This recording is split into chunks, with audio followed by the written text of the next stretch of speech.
Alright, should be recording. Can I just see the file? I see the file.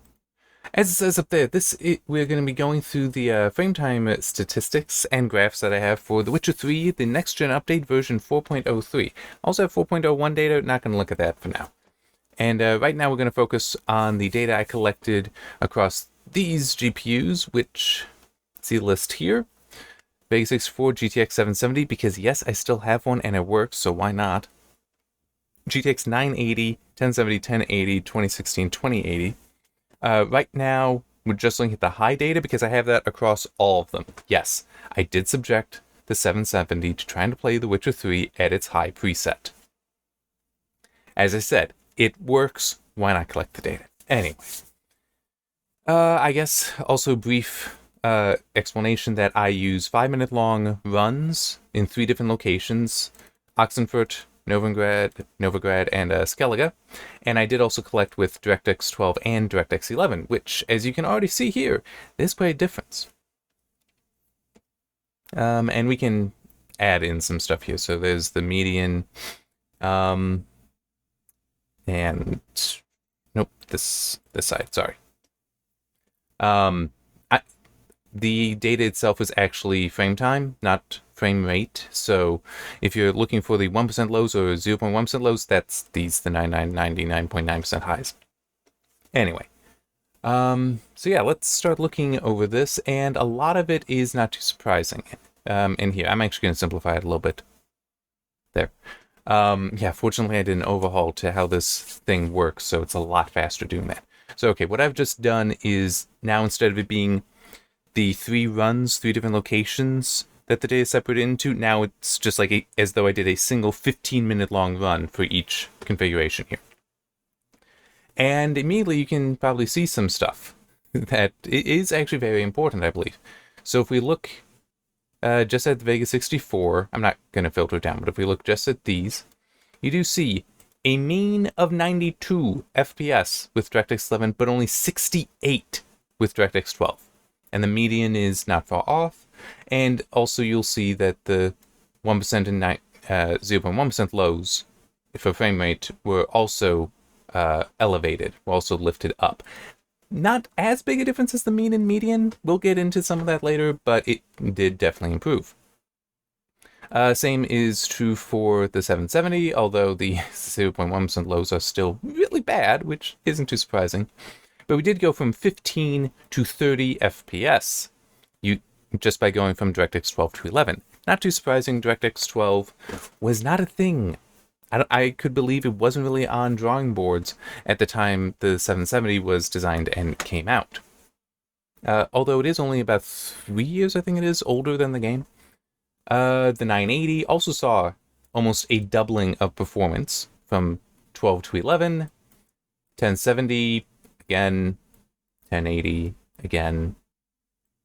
Even the 2060 definitely had a significant improvement to performance. So did the 2080, but at least the 2 Turing GPUs here, they it wasn't like a hard doubling, which is actually, I do consider that very important, because while yes, there are certain things that are not available with DirectX 11, such as access to the upscalers. That would be Fidelity FX Super Resolution 2, DLSS 2, and also they added in with this update, in fact, Intel's XeSS. Yeah, those aren't available in DirectX 11, but when you've got, that kind of performance lift, do you really need it? And legitimately, when I was collecting some data, that is what I observed, that I could basically do the same quality configuration without an upscaler and get comparable or better performance on DirectX 11 than on DirectX 12. Same quality configuration, but with an upscaler enabled. It was that big a difference. And the funny thing is, this is better than it was. Yeah, in the version 4.01 data, it was a little worse. 4.03 generally did just improve, but it wasn't huge. Although I think it was enough that I believe it was the 770. Might have also been the 980 that I could feel it. But anyway, that's getting a little beside the point, because I want to keep going through this.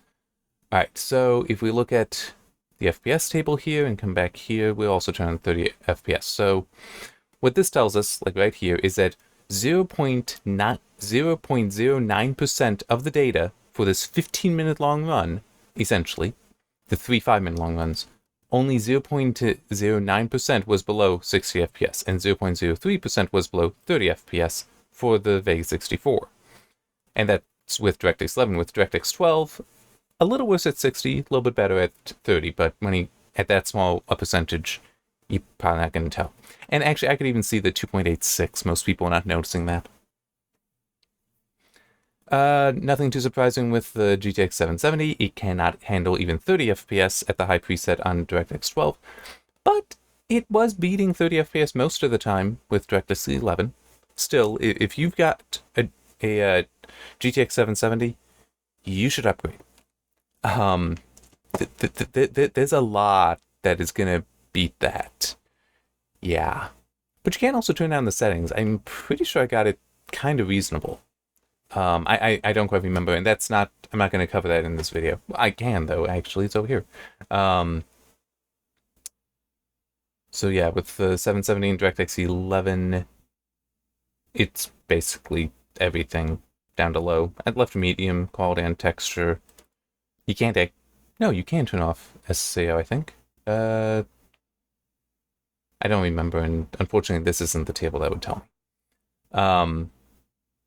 But you don't need the dynamic resolution scaling. That is still an option in DirectX 11. In DirectX 12, though, did need to turn that on, and I did hit high to help things. So yeah, I guess we can come back to that later, but I don't think that's specifically interesting at the moment. All right, so coming to the 980 now, 57% below 60 FPS with DirectX 11. So it was struggling there, but still, again, did much better than it did with DirectX 12. Same is true for the 1070, 1080, 2060, and even the 2080, though it does look like it's not X. Well, actually, no, it did actually do a little worse with the with DirectX 11 for the RTX 2080. That could be a quirk, but especially because these values are so low. I mean, I don't know what a good target would be, but I mean, 3% is probably good. You know, only 3% below 60 FPS, that's probably safe to say you had a solid 60 FPS performance. So yeah, coming back to here, it's very obvious. DirectX 11 killed it in terms of performance compared to DirectX 12. You have such stronger means, such stronger medians. The FPS targets far, far better. Unfortunately, it did not do quite so well here. So standard deviation is in the same unit, so that's milliseconds. I'm just trying to remember exactly what the formula is there. But it has to do with the amount of data that is away from the mean. And that's important, the mean, because that's why I've also got the median absolute deviation, which is somewhat similar, but it's actually based on the median. A lot of the times, the mean and median are very close to each other, but not always. Like you see here, a little bit different. A little bit different here as well. I mean, true, only about an FPS. Although if I turn on the ray tracing, that may actually really throw it off. But anyway, so yeah, we got the standard deviations here, and you do actually see the 770. Yes, even though DirectX 11 made it playable, made it something you could actually enjoy, it significantly increased the standard deviation. Yeah, it increased for the 980, 1070, 1080, 2060, and the 2080. Though the 2080 change doesn't look that much when you're looking just at the absolute value of the standard deviation. Now we're going to skip over standard error for the moment, although it is, standard error is, this one I remember a little bit better. It's essentially a measure of how much error you can trust is in the mean compared to if you had basically the full population size. So a lower standard error means that the mean is more and more reliable. Pretty sure that's what that stands for, what that represents. It has been a while since I've checked. But this, though, this coefficient of variation, this I really like.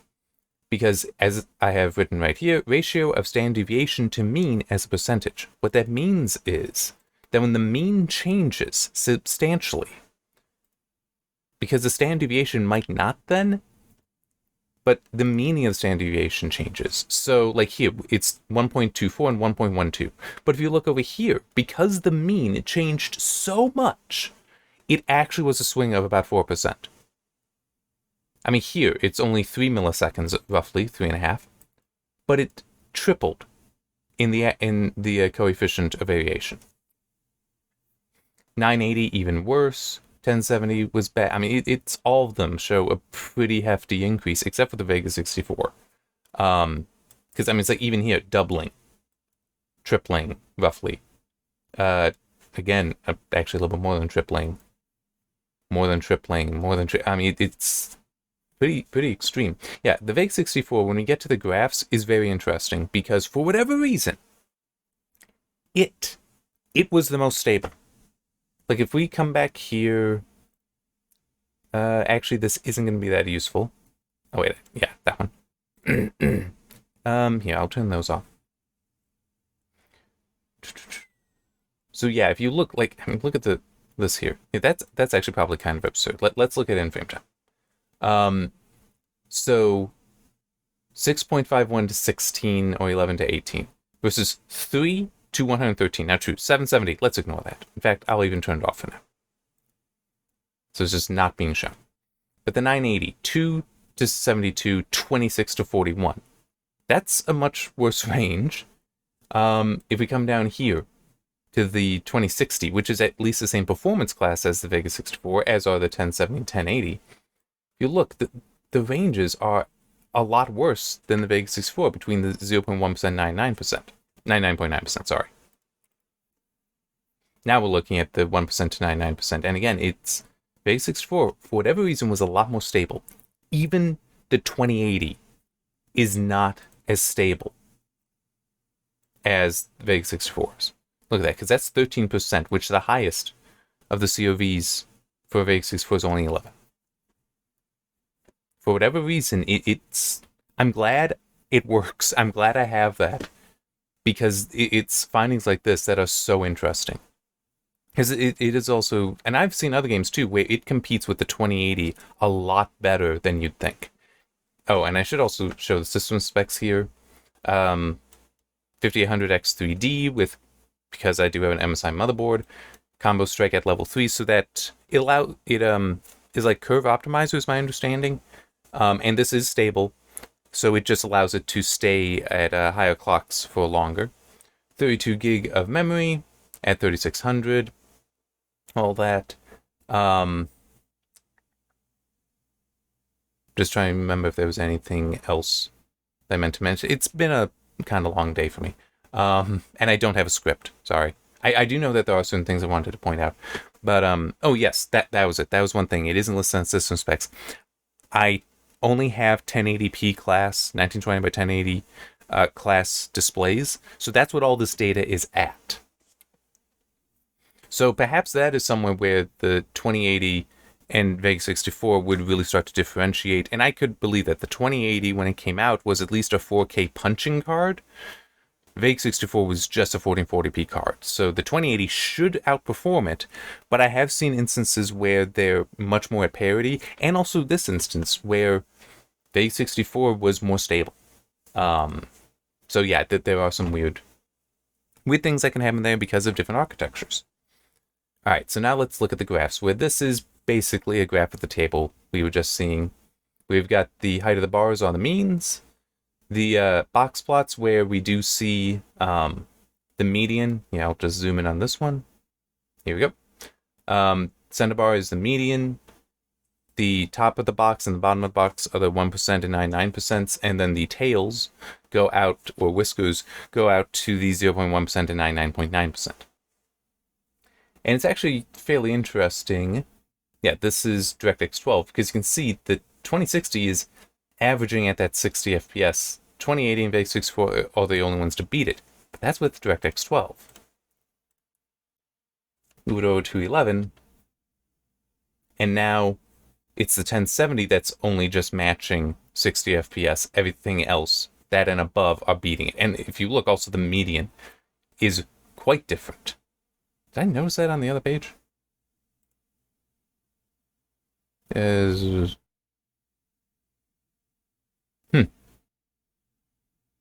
Okay, I might... When I did the overhauls, it's possible some things for this got off. Although, actually, well... Yeah, that doesn't look quite right. So I'll have to check that. Actually, I do know an easy way to do so. Okay.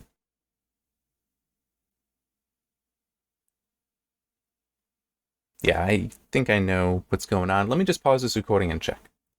Okay, yeah, it is wrong. And I think I know where I made my mistake. But it's only for this graph. It is correct up here, which is still kind of weird. Let me try doing that. Maybe it's also, so now those are, see them there. Let me do that. Okay, and it did change them. So I guess it's something with this, although that shouldn't even be possible. Do that. The box plots didn't change for whatever reason, and they should have. All right. That's just a bug in my system. But as you saw, when I just what I was doing was double clicking, that was all that I needed for it to correctly render the graph. It's just how the box plots are made. So I'm going to pause again to make a note, so I'll fix that. All right, note is made.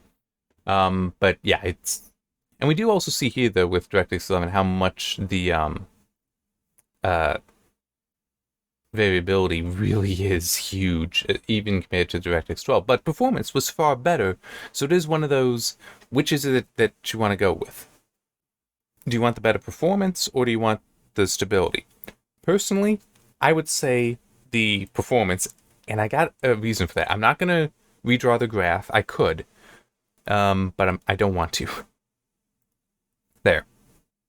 And let's actually go here. Is that giving me what I need? It does show it there a little bit. Oh, that's right. Yes, that is actually going to throw things off. So what I did is just change it from frame time. So this is the time between presents, which is like literally the call to say, hey, draw a frame to the GPU. MS between display change, I refer to as the display time, and it's the time between, as the label says, the display changing. So we can actually be more representative of the experience you will have. And I have seen games, I think it was Just Cause 3 or Just Cause 4, where when playing it, and this is also kind of true here, I experienced no stuttering at all. When I looked at the data, the frame time was wild.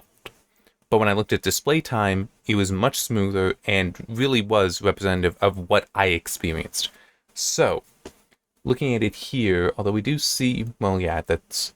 Unfortunately, display time is where you will also see frames being dropped, and I don't have a means of filtering that out at the moment. Maybe I'll add that. I don't know when I would.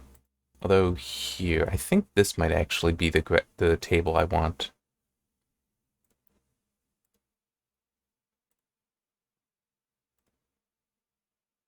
Not really. Because it's still changing in weird ways. Hang on. I know I made notes on this stuff. Let me check what I wrote. Oh, that's what the note was. That's right, yeah. It's just... That's... Okay, no. Yep, I remember now. I wrote the notes a while ago. Okay. Well, this graph isn't impacted by that, but okay. So as I said, it is the time between display changes. Here's the thing, though. There's a little bit of wiggle room. A little bit. So 60 FPS is actually not that valuable here. We're going to use 58. Right, and here, I'll even turn... Well, no, actually leave it up for now. Oh, that's between presents. Go back to that. Okay. See the huge change between them? That's because there is a little bit of tolerance that you need there. So going to 58 is sufficient. I will also add in 29. So we're a little bit off of 30. So this would correspond to, on a 60 hertz display, 1 cycle change for 60 FPS, or 58. That's close enough. It would be on 1 cycle change later. Or 30 FPS, which is going to be 2 cycle changes later. Okay, now I'm going to turn off the 30 and 60. And now you're actually going to see this is going to be a bit more accurate. So only 0.9% of the time was below 58 with DirectX 11. What was it? Did it take longer than one cycle for a frame to be displayed? And now you actually do see that was a bit more stable. Pretty sure. Yeah, let me just look my note. I should have gone through the notes a bit more closely. I'm also kind of used to just like throwing these out and starting over. I'm going to try to not do that though. But yeah, be sure to look at display time stats. They do not show the variability with DirectX 11 of the frame time data.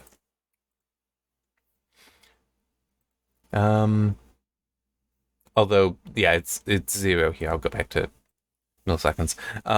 Because it's counting frames that were dropped, that were not displayed as 0 for the frame time. Display time, I mean. But that does throw off the median.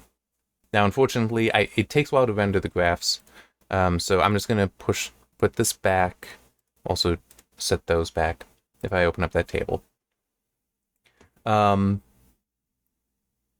yeah, this is actually the graph, though, that I would most want to change to show the display time, which I can, it's right here. That control's right here. It takes a while to re-render it all. But it does show like a lot of this stuff is removed then. And this is that instability that is throwing off these values. But it is also interesting because we can spot some patterns in here. For one thing, we are seeing the whole v4 is amazingly stable. I mean, if you look at DirectX 12, between it and... well, definitely the 2080. That is also very stable there. But the 2060 has some haze on that line. So does the 1080 here. And the 1070. And the 980. You can't see it in there. It might be hard to see, but it is there.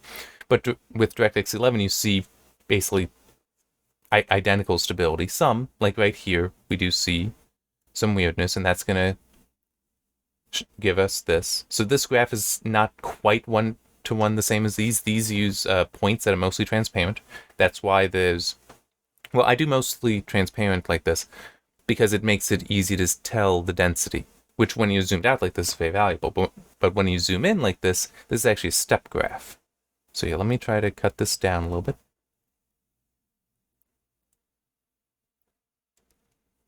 It is faster to render though.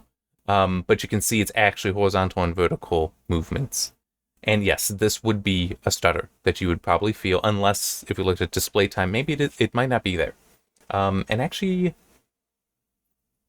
I don't think it would be, but even then, it's still everything below the red line, because that's the 60 FPS line. Everything below that would either be a dropped frame, or it'll be a frame that is shown on the normal refresh cycle. It's just the points like this one here, here, the one that goes to, and this go to, that would be appearing a cycle later, after 2 cycles. So it's still like fairly stable. So the thing down here, although actually no, it being that wide does mean that it took a long time between this frame and that frame. But I got a graph for that. That's this one. We'll come to it. Because I actually first want you to see, let's actually use the 2080. So if you look here, see how it's going like that? And I could tell from this graph, I've seen them enough, that this is what was happening. They were actually getting the frame time bouncing up and down, up and down. This is not good. It happens in so many games, though. Not necessarily this wide, but a lot of games. And you can see, and like even in here, there's some bouncing up and down. When we get to this graph, that forms wings. Now, the thing that's very interesting here is it's basically only with DirectX 11, but it's also how much it happens here. And again, this is something I didn't necessarily experience while playing, but it certainly is captured in the data. So I don't doubt it, it just might not always be representative. But yeah, I mean, look at this. So this would probably... yeah, this would definitely come across as stuttering. Might only be micro stuttering if you experience it. You're not a hard stutter that this would feel more like a hard stutter. I'm just trying to wonder if I can really nail this down. I can't type in a value. I just am not sure what value I want to type in. Let's try 98. That's getting there. Let's make that 5. And let's just shift it over.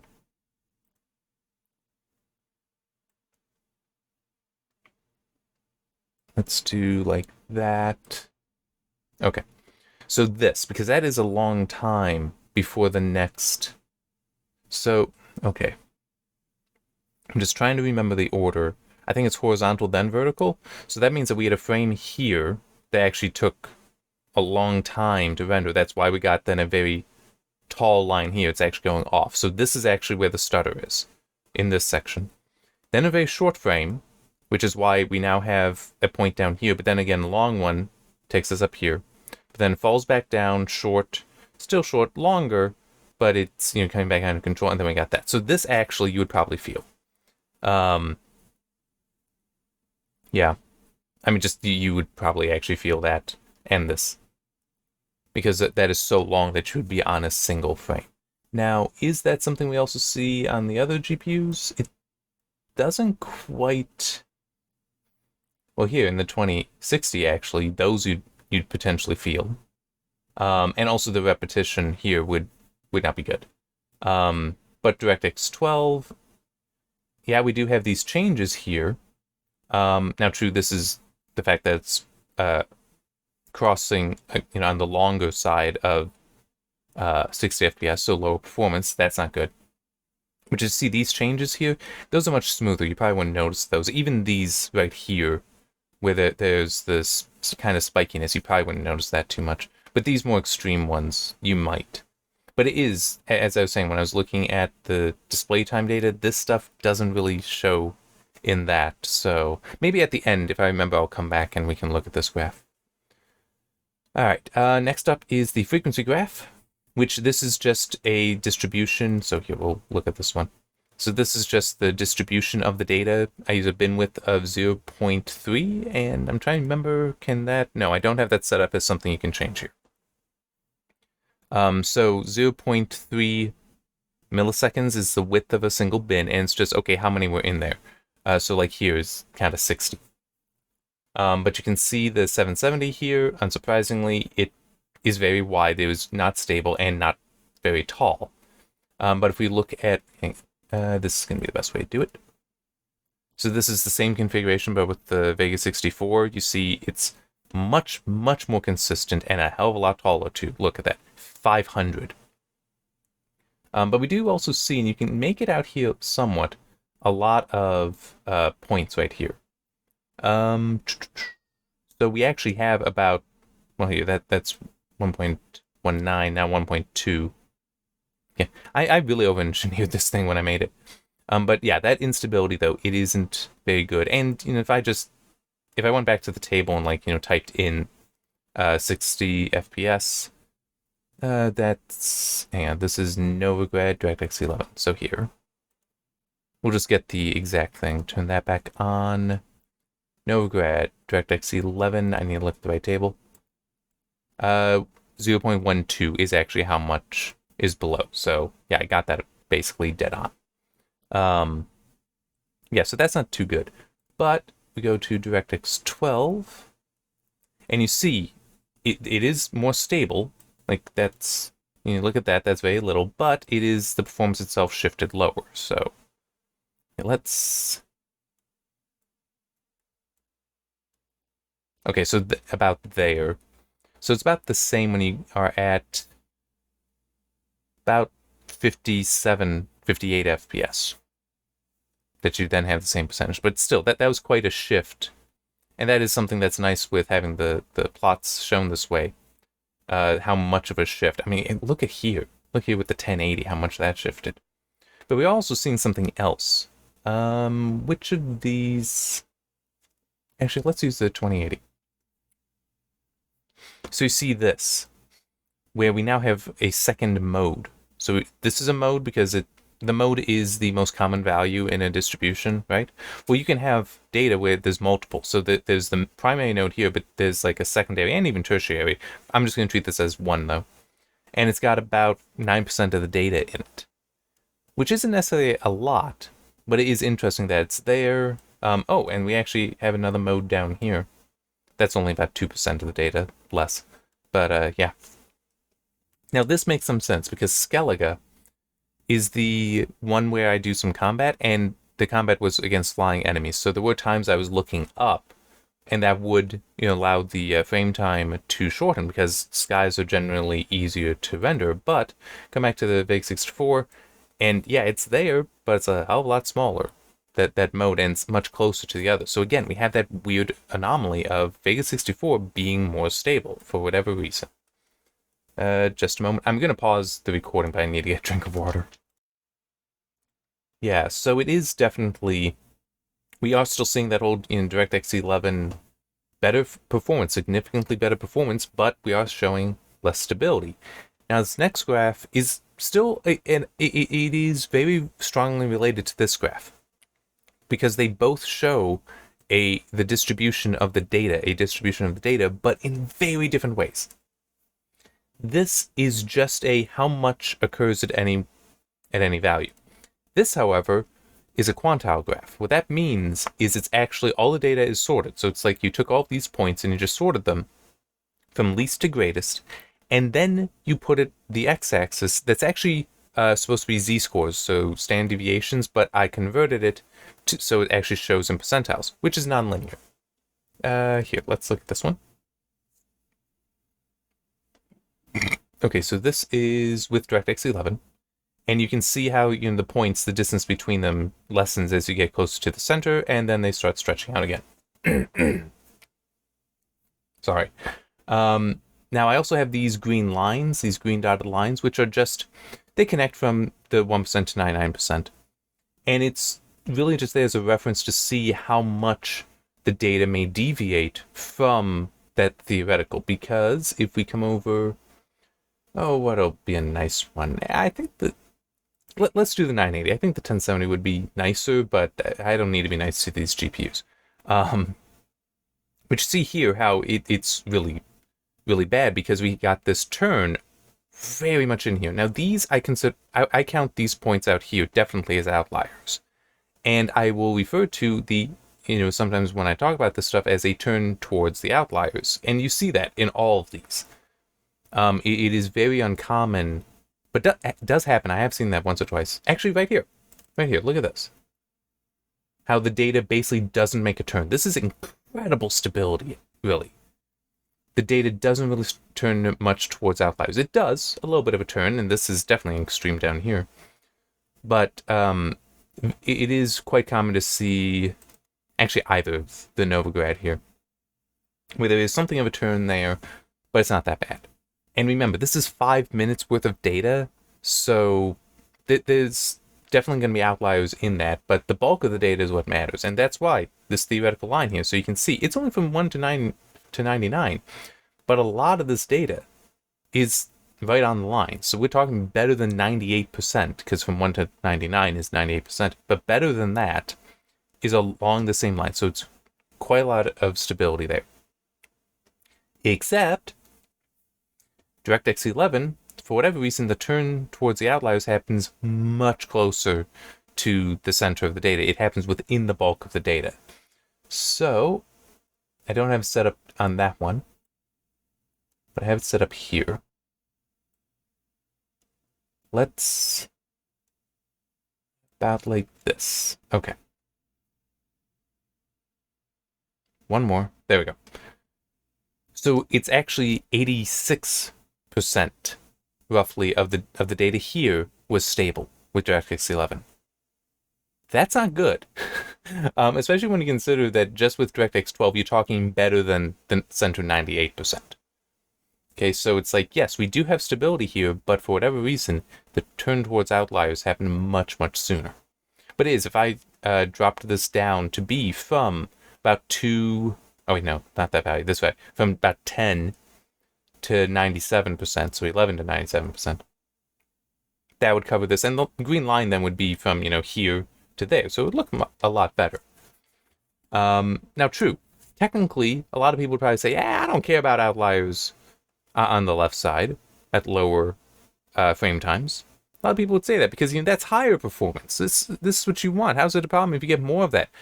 The problem is, look at how quickly it changes, which is actually something this last graph will tell us about, the difference from one to the next. But we can also look at that here. Let me see. This is 980 DirectX 11 Skellige High. 980 DirectX 11 Skellige High. Yeah, it's zoomed out. This isn't so good. But, yeah, we got a lot of these. But look, every single one of these points that's at the low frame times also has high frame times. Like, this is definitely going to be felt. Well, if not for the fact the display time is different, it is... This is quite a thing. This is not really good. But it is... I'll try to remember to show the display time, as I said. But it really is, I didn't feel this when playing. And even then, some of this can be helped by just getting the performance better. So if it may sound weird, but even with this happening, if you can improve the average performance, it'll still feel better. You're less likely for that to stand out. It's the whole kind of quandary about, do you want greater stability, or do you want greater performance? There is a line there's a line between them where the significantly greater performance pulls up any of the stuttering and such that you don't feel it. But there's also a line where it's like, yes, the performance is improved, but it's not enough to overcome that. But this, I do believe that DirectX 11 really did achieve that for the bulk of these. Really did. But yeah, it still is, though. DirectX 11 is doing something weird and not wholly desirable, at least not for Skellige. And it could just be, it could also be that it just doesn't limit frame rates that well. Like the low frame times here, so higher performance, higher FPS. That might just be because I was looking at the sky, whereas when I did the same thing in DirectX 12, right here, it may have just been it gets modulated down to have better stability. I'm not sure why. But that's one possibility, because it doesn't seem as bad with the others, but I'm not looking at the sky in Novigrad, and yet we still have this same kink much further in. Actually, it looks like it's about the same point. No, it's a little bit further out. That might be 6 or 7%. But it is also the turn towards outliers on the long side. So this is worse performance is also happening much sooner with DirectX 11. So there are problems there. But it's, personally, I would pick DirectX 11 over 12 for this. And the experience, I didn't suffer from these outliers. If you tune in the performance, that's going to help. And yeah. All right. And it's only really Skellige that's really bad here. The others are not so bad. All right, so consecutive difference. So the idea here, and yeah, let's actually go with that one. Well, yeah, that's fine. The idea here is when we have this point here, its x-axis coordinate, its x-coordinate is the frame time for that frame. The y-coordinate is the difference between that and the next frame. So if you add up the x and y coordinate, you get the x coordinate of the next frame. And yeah, this is just, if I do like that, it tells me how much data is in here. So right now, this box holds about 83% of the data. It's not great, but that's actually fairly decent for the heat map here. But the reason why I actually picked this one is this shape here. So I just want to quickly cover that, over here, you see these? I call these wings, where they go out like that, and that's not good. It happens in almost every single game. Even DirectX 12, as stable as that was, if we look at this, this is with the 2080, you still have these wings there, and there's enough for the heat map to actually appear there. It's there's 20% of the data there. There's 20% of the data there. And there. And, oh, okay, 15. Now I pull this, I try to get this down to just the core. It'll be the bulk of it, 44%, but it still is. Those wings, they happen. Typically not to this density, though. That is actually uncommon, so that's not very good. But when you look at DirectX 11, those wings are a lot larger. But it is also here. Let's actually look. Yeah, look at that. The bulk of the data, 84% roughly, 85%, is right there at that center. So while these wings are certainly visible, absolutely visible, they don't hold that much data. That is relevant. That is very relevant. Anyway, coming back to this, and we do see it in others as well, but we have these islands or satellites, which basically means that for whatever reason, there was a point in the run where the performance was significantly different. So this would be, it wouldn't have happened here because this is, it wouldn't happen in any of them because I never went inside or outside of buildings. And Skellige was actually completely outside and there's no real cities there. But this is something that would happen like if you went from outside, so lots of things to render, to an indoor environment, where now it is there's much less to render, so it can be much faster, higher frame rate. That kind of thing can happen there. This isn't really a good thing, knowing that there's no easy explanation for that, except for, hey, I'm even looking at the sky.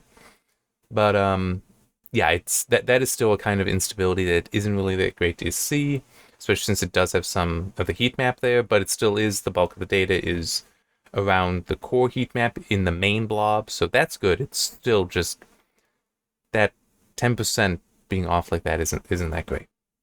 But yeah, so we do again see that there is definitely some DirectX 11 stability issues, but the bulk of the data, I mean, here, let's look at the 1080, which is reasonable. I think people still have those. Yeah, there are wings, but if we focus, right now, there's almost 93%. Here, let me try getting it down to like just the edges of the heat map. 88%. So even with the wings there, even with the implication that they're stuttering, this is still actually pretty stable. The bulk of the data is still the frame time. Yes, it's changing. It's going to change. That just happens unless you lock it somehow. But the change from one frame to the next isn't severe.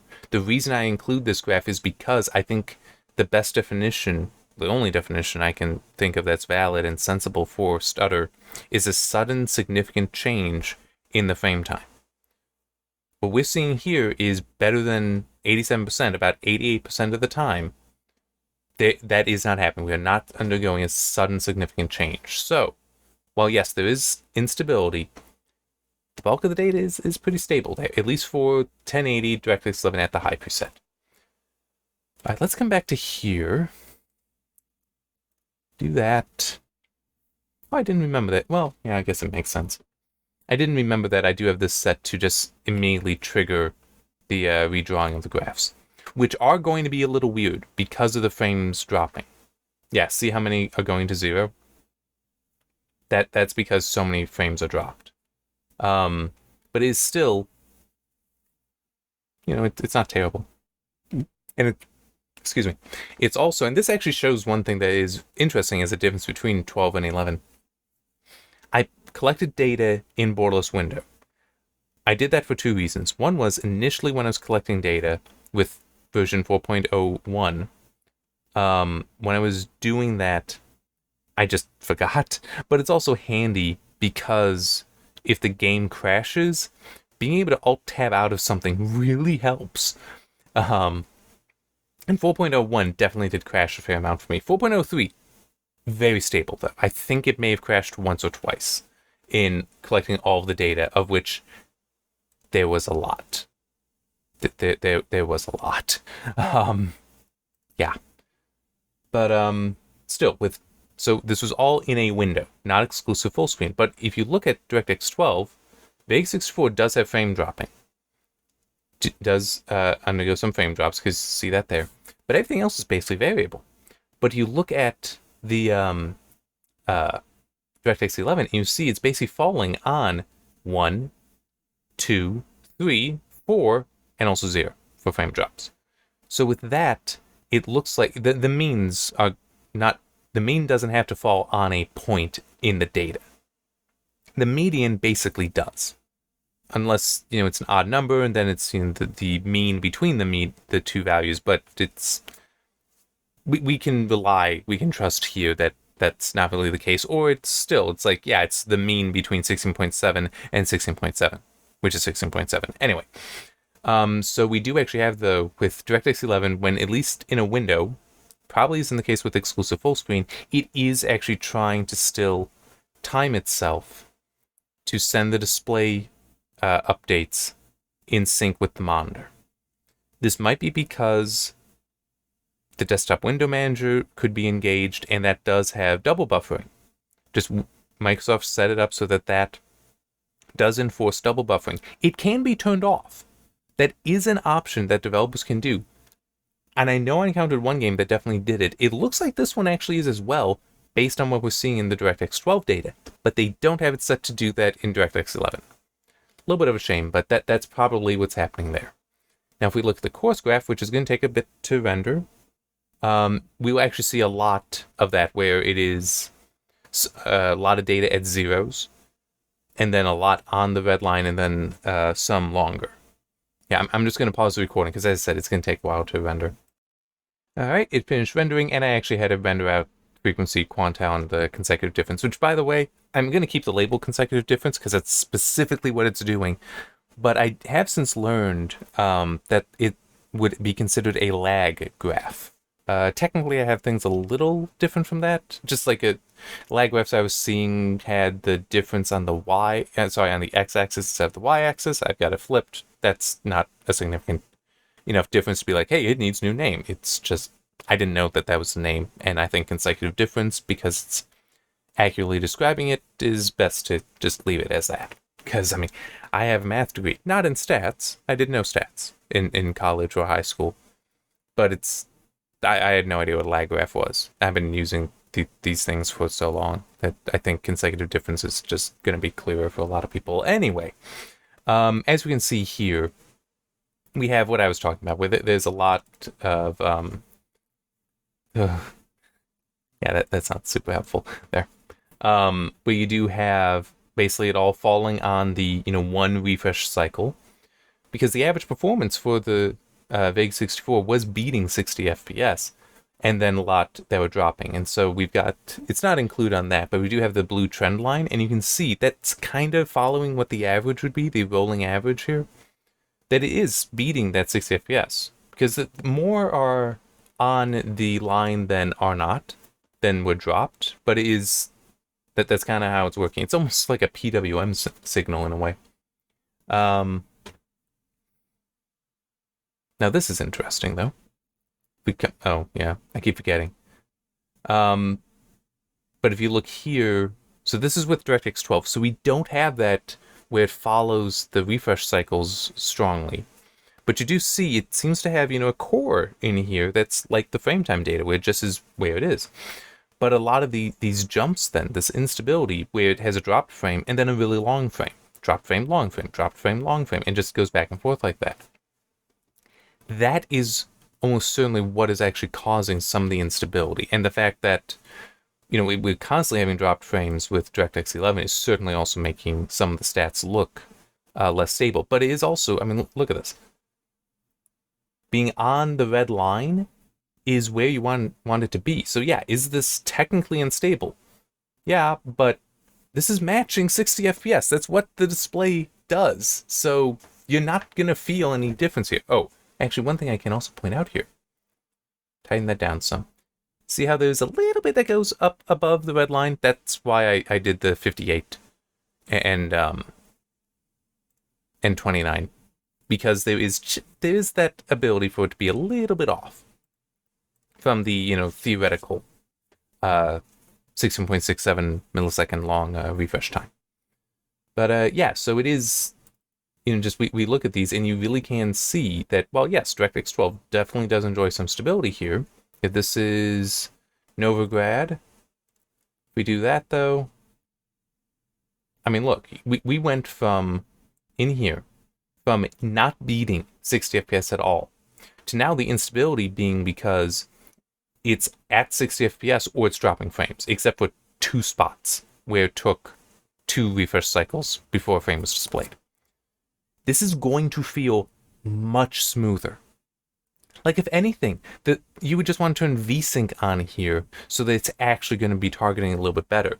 Or, unfortunately, this is an NVIDIA GPU, not an AMD GPU. I would use something like Radeon Chill that would just try to bring it down to like 65. I like using, if it can beat 60, I like using 65 as the minimum. So just keep above that, and then it can be a bit higher when I'm like doing something that triggers it to allow the frame rate to go higher. But you just aim this at 60 with, and there is a frame rate limiter in the game.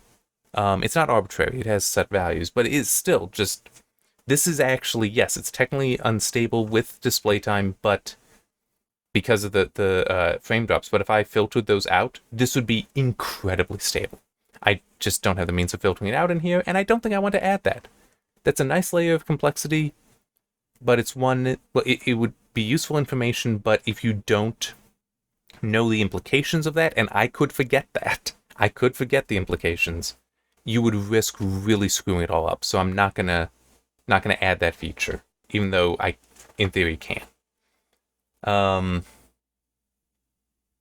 So yeah, this really does capture, though, that even though this is saying, although I think that's back on,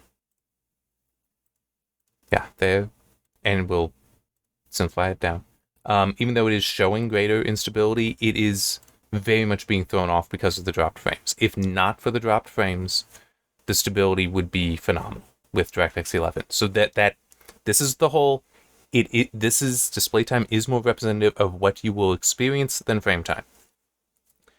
Don't ever interpret that as saying display time is what you should be using. No, because you can get anomalies like this, where, because I wasn't an exclusive full screen, it was just going between the integers of the refresh cycle. So there is that issue. And that's more I should have recorded an exclusive full screen, but I started collecting data, and it's like, well, I'm going to keep to it then. Yeah, but it still is. This is, sometimes this is the better data to use. A lot of times, though, it actually matches frame time. Like, if I was doing exclusive full screen, it would match the frame time almost perfectly. A little bit off, but generally, no, it would match perfectly. I'm just trying to think. There's, and also, as I was saying, like with DirectX 12, how it isn't following the refresh cycles. That is an option. So there are games where it's like, yes, display time would look like this as well, where it is fluctuating, but it wouldn't be limited to DirectX 12. It could be a DirectX 11 game or even DirectX 9, where it would vary like that, but it would still be really stable. It could be more stable than the frame time. I mentioned Just Cause 3 or 4. I don't remember which. Although I could actually pull it up. It should be in here somewhere. Yeah, I don't remember which, but in one of those, even though the display time data didn't do this, look more like the DirectX 12 here, where there was variability, it was more stable. Well, by variability, I mean not falling on the cycles. It was still more stable than the frame time, and was more representative, therefore, of my experience, which, I mean, I saw the frame time graphs, and it was like, what are you talking about that there was any stuttering? It was smooth as butter. Okay, now frequency, which unfortunately is just going to be a bunch of vertical lines because of how much it falls on specific points. But if we look at... Hang on, let me just... Okay. I just want to make sure it's actually showing the type 1. But we do actually see something interesting here. You can see that instability in here. Well, not really instability, but missing the mark slightly. So why I went to 58. And here, that's 56. So 58 would actually have been just outside of that. But this is just, it missing the mark slightly. And that actually could be intentional. Because you want the frame ready just at the right time. So it's going to try to start rendering start sending out it a little sooner, start sending out a little bit later, to try to get it right then. And it can miss some. But we do also see here how there's a lot of dropped frames. In fact, I can't even tell. That's probably not going to help me too much. Well, maybe. Yeah, so this 35% of the data is dropped for this one. That's a lot. A third of the data being dropped. A third of the frames being dropped. Here, let's look at the 980 where 92% is right on it. Yes, there is 5% that was at 2, none that was at 3, none at 4, but it's still, I'm like, that is actually, the 980 definitely preferred 11 to 12. Yeah, because I mean, look at that. And it's also kind of funny because this is a more standard graph. It's not so focused on a single point that you can't even see. You can like barely register the DirectX 12 distributions. Quantile, it's basically now just steps. Yeah. I mean, it still is interesting, but they are steps. But yeah, so it's, and this, you're going to see that tremendous stability here.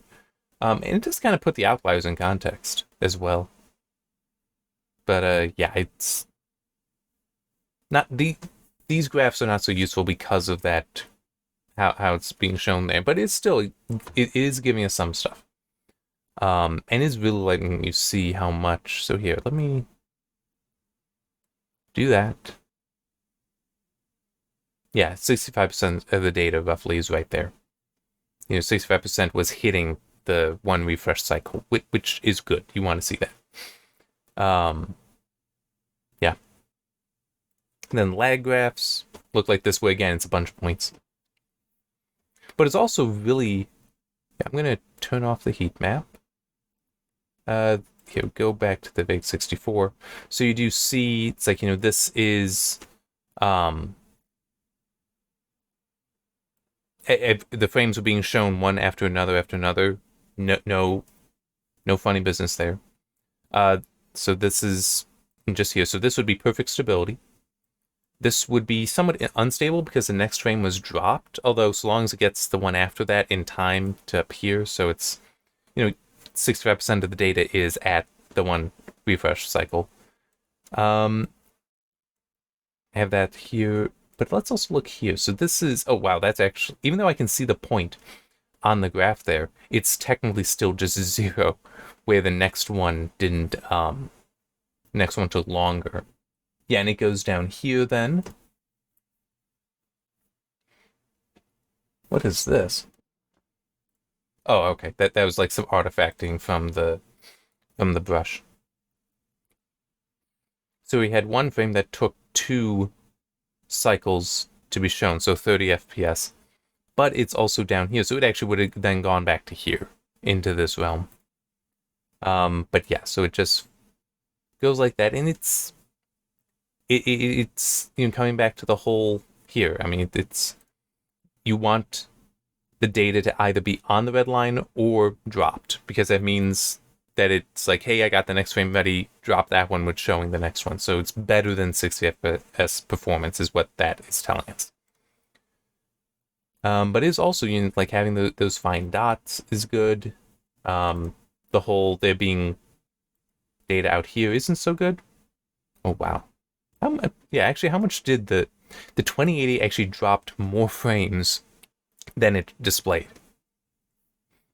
Which is technically a good thing, because that means that the average was well better than 60 FPS.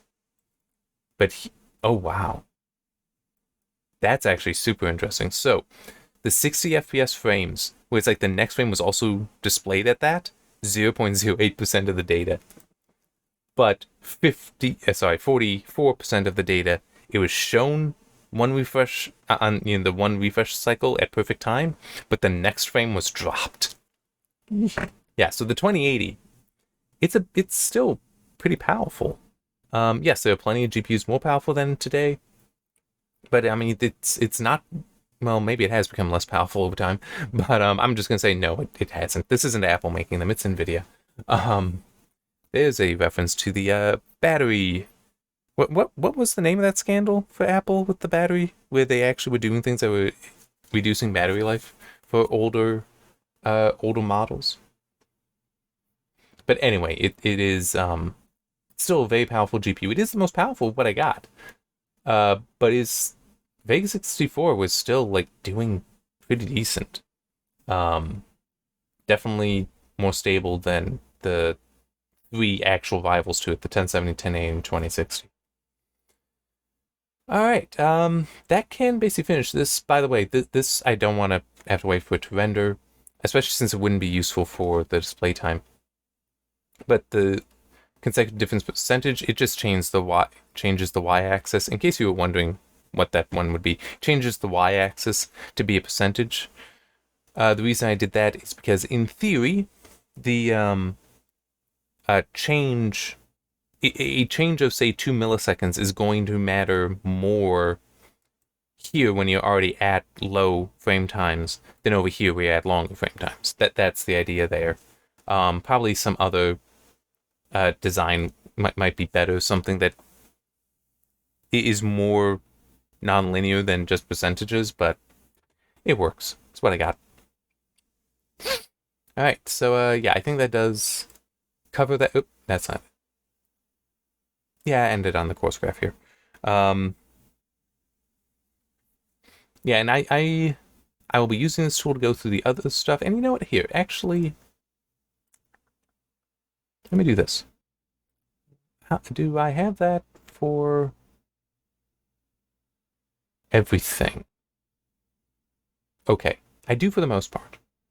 So this was where, and I'll turn that back, where I tuned in the settings. It's what's listed down here to get 60 FPS on these GPUs. And actually, for a lot of them, I was able to get pretty good. Like here, DirectX 12 with 770, I was actually able to hit 56 FPS as the mean. Why is that infinite? Oh, that's why. Sorry. There we go. Still, I was able to hit 56 FPS. But you can see some of these are definitely better. Better than 60 FPS. And some of them, there's some odd settings in The Witcher 3. In the full performance analysis write-up, I will go through some of that, but it's like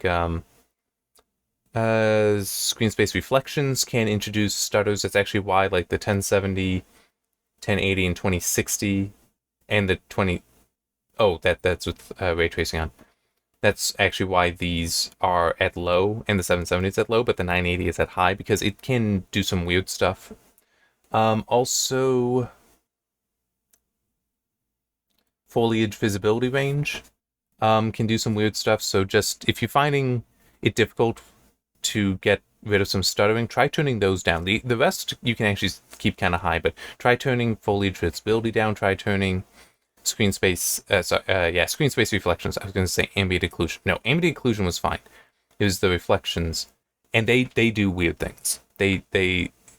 I had one where it's like I turned that off, and now suddenly the performance was so much better. I could turn everything up to the max. It was absurd. You know, let's also, we can do this. You turn that on. Yeah, so this was actually one thing fairly interesting that is worth mentioning, even though I should wrap this up. So the RT preset, it sets everything, as is noted here, to Ultra Plus. I don't think it should. I only caught this because I actually do my judgments. Actually, this is wrong. This, I'm pretty sure it has HBAO Plus enabled here, so I will have to fix that. Hopefully I'll just try to remember. But yeah, because some of these, like, it's got the screen space reflection is not included here. I'm trying to remember if that's right or not. They made changes between version 4.01 and 4.03, but I built some of these tables at 4.01, so that might be why it's missing there. But foliage visibility range does change, and it does introduce stuttering. So it's like turning these things down to high, as this does show here, it really does lift up the performance. to the point of getting 60 FPS necessarily with the mighty 2080, but here, let's see what 50 is. Yeah, I mean, look at this. From 96 with just RT to 67% of the time, you're beating 50 FPS. So, I mean, it's just going at a high, but with ray tracing on, it's quite a difference. And it's also more stable. So, yeah, I mean, it's fun stuff like that. In here, let's can do that. Yeah, and I did also collect some with FSR2. I collected it again for this. That was something I initially did with 4.01. Sorry, yeah, 4.01. But I would first go to like high plus RT instead of. Well, yeah, that is true. I can't actually just turn it on here. Turn off the 2060 though. Yeah, it is better. It does perform better, but it looks better using just the high with RT, the high preset with a ray tracing turned on, rather than FSR2 with FSR2 performance. It does feel better. So, but anyway, back to the graphs. Don't feel like including that. Let's hit that here. So it's going to re-render. I forgot that I was on the course graph. Although, it's on the wrong one. There. So it's going to have to re-render it again. But it doesn't take so long because it is a lot less data. So this is the 2060 here, the 2080, and you can see also the difference here. I actually do have some decent stability, but the difference here between just the ray tracing preset and the high preset with ray tracing turned on.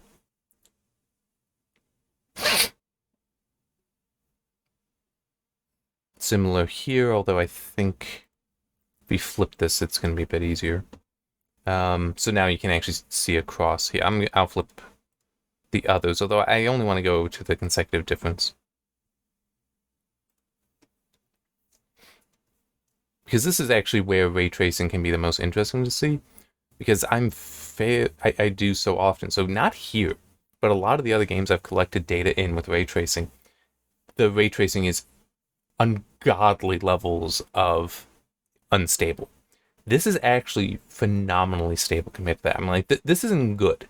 This is still bad performance. Well, poor performance, I should say. It's not really bad. The 770 is bad. But this is actually, for the level of performance you're getting here, this is not great stability, but it's not horrible. I've seen worse. Can turn that on. But, well, here, let's look at this. Look at the size of the heat map there. This looks... Yeah, so a tighter heat map. Because the heat map is, it's a measure of the density. It's showing that the densest part is here. So it being smaller with high plus RT does tell you it is a bit more stable. Yeah, because it's also not only not as wide, so the performance didn't go up and down so much, but it is also not as tall. So the variance from one frame to the next was also less. So yeah, I don't know why. And in fact, when I was doing the graphics quality analysis for 4.03, I even said, as much as I do like CD Projekt Red, and I just remembered I really should also point out, I did originally get the Witcher 3 key provided to me by them. So I forgot to say that earlier. Hopefully it should be in the description of the video. As much as I do respect them, and as much as I really do love this game, I do believe that the RT preset is wrong. It's a bad preset. It should be based on high, or it should be based on ultra, but then just turning on the ray tracing effects. RT ultra, fine. Let that crank everything up to the maximum. But I don't know why they were like, yeah, RT should have everything cranked up as well. It's like, you're fine at the high preset for basically everything. It's very little that going to ultra, as on any of these things, that going to ultra or ultra plus really makes a difference. Oh, and one thing I will also add, ultra plus is not listed in DirectX 12. It is under DirectX 11. Also, DirectX 12 has a weird thing where if you turn some of them on, it actually messes with the hairworks. Like, it will turn that off. So these are the correct presets, basically. So it's like if you were to be on DirectX 12 and select the high preset, it'll turn off Hairworks. If you do it on DirectX 11, this is what it gives you. So I'm using the DirectX 11 as that is the accurate representation of what it is. All right, of what the preset is. So yeah, that is almost certainly enough of my jabbering. I guess we can end it on this. Except it's going to be lousy to try to do it.